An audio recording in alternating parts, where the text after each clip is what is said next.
நாம் இன்றைக்கி சூப்பரான வாழைத்தண்டு கூட்டு தாங்க. சூப்பராக டேஸ்ட்டாக இருக்கும். வாழைத்தண்டு பிடிக்காதுன்னு சொல்கிறவங்க கூட நீங்கள் இந்த மாதிரி செஞ்சு பாருங்கள். சூப்பராக விரும்பி சாப்பிடுவாங்க. வாங்க வீடியோக்குள்ளே போகலாம். இது எப்படி செய்யுதுன்னு பார்க்கலாம். வணக்கம் நண்பர்களே, லக்ஷ்மி சமையலுக்கு உங்களை அன்போடு வரவேற்கிறேன். வீடியோ இதுதான் ஃபஸ்ட் டைமாக பார்க்குறீங்கன்னா சப்ஸ்கிரைப் பண்ணிக்கோங்க, பெல் பட்டனை கிளிக் பண்ணிக்கோங்க, ஷேர் பண்ணிக்கோங்க, கீழே தெரியுற ஐ பட்டனையும் ப்ரெஸ் பண்ணிக்கோங்க. வாங்க வீடியோக்குள்ளே போகலாம். இன்றைக்கி ஒரு சூப்பரான வாழைத்தண்டு கூட்டு தாங்க செய்ய போகிறோம். வாழைத்தண்டு கூட்டு ரொம்ப நல்லதுங்க உடம்புக்கு.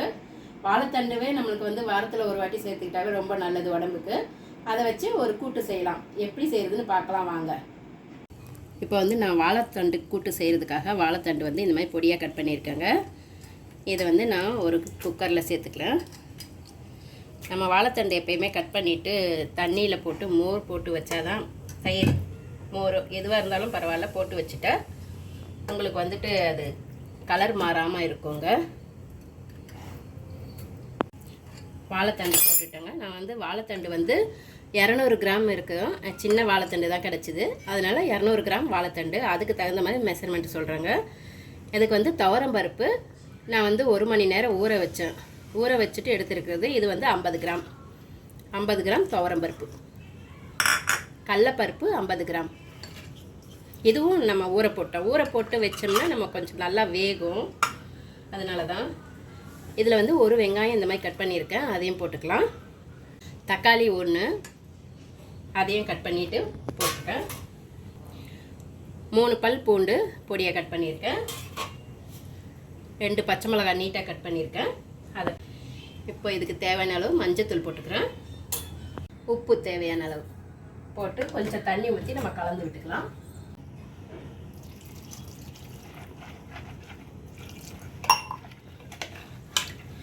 இப்போ இது நல்லா கலந்து விட்டுட்டு நம்ம ஸ்டவ்வில் வச்சுக்கலாங்க. நான் இதுக்கு 1.5 டம்ளர் தண்ணி ஊற்றிருக்கேங்க. அது முழுகிற அளவுக்கு ஊற்றிருக்கேன். இப்போ நம்ம இதை மூடி ஒரு 4 விசில் வரட்டுங்க.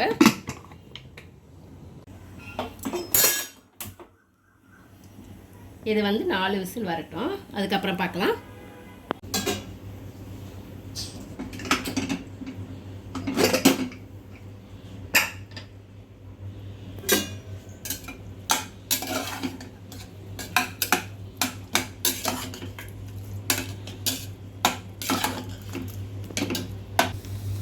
அது தாளிக்கிறதுக்கு நான் ஒரு கடாயை வச்சுருக்கேங்க. அதில் கொஞ்சமாக எண்ணெய் ஊற்றிக்கலாம்.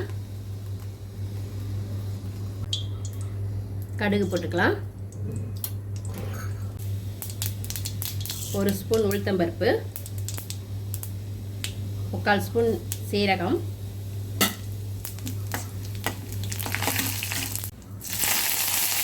கொஞ்சமாக கருவேப்பிலை போட்டுக்கலாம்.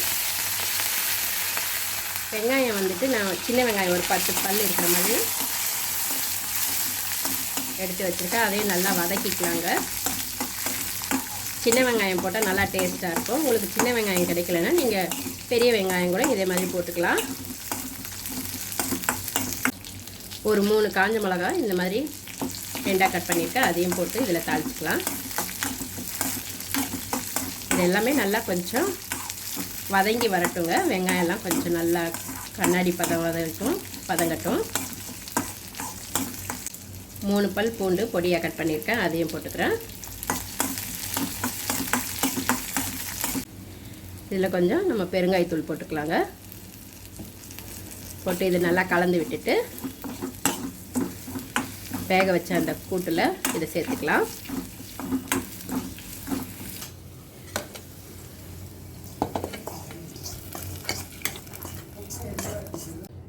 தேங்காய் நான் ஒரு சின்ன மூடி அரை மூடி சொல்லுவாங்க இல்லையா, அந்த தேங்காவை நான் எடுத்து மிக்சியில் துருவின மாதிரி ரன் பண்ணிக்கிட்டேங்க.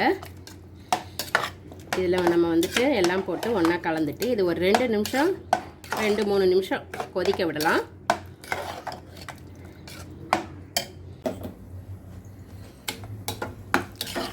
பாருங்கள், இது ரொம்ப திக்காக இருக்குன்றதால நான் கொஞ்சமாக தேங்காய் மிக்ஸி ஜார்லேருந்து கொஞ்சம் தண்ணி ஊற்றிருக்கேன்.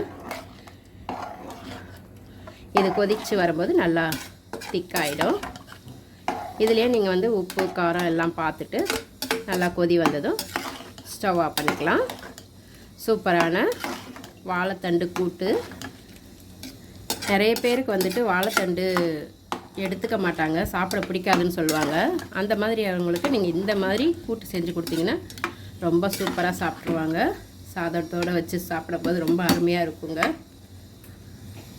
இது கொஞ்சமாக உப்பு போட்டுக்கலாம். ஏற்கனவே நம்ம உப்பு போட்டிருக்கோம், அதனால் பார்த்துட்டு கொஞ்சமாக போட்டுக்கலாங்க.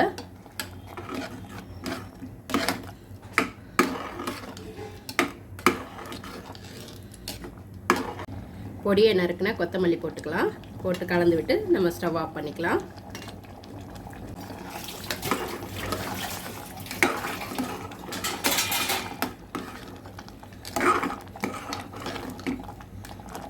அவ்வளோதாங்க, நம்ம ஸ்டவ் ஆஃப் பண்ணிக்கலாம். அவ்வளோதாங்க, நம்மளுக்கு சூப்பரான வாழைத்தண்டு கூட்டு ரெடி ஆகிடுச்சுங்க. நீங்களும் உங்கள் வீட்டில் ட்ரை பண்ணி பாருங்கள். எப்படி இருந்ததுன்னு கமெண்ட்டில் சொல்லுங்கள். இது வந்து சூடான சாதத்தில் வச்சு எண்ணெய் நெய்யோ ஊற்றி சாப்பிடும்போது ரொம்ப டேஸ்ட்டாக இருக்கும். நீங்களும் உங்கள் வீட்டில் ட்ரை பண்ணி பார்த்துட்டு எப்படி இருந்ததுன்னு கமெண்ட்டில் சொல்லுங்கள். நிறைய பேருக்கு வந்துட்டு பொரியலாக செஞ்சு கொடுத்தா பிடிக்காது. நீங்கள் இந்த மாதிரி கூட்டாக செஞ்சு கொடுத்து பாருங்கள், ரொம்ப நல்லாயிருக்கும், ரொம்ப அருமையாகவும் இருக்குங்க.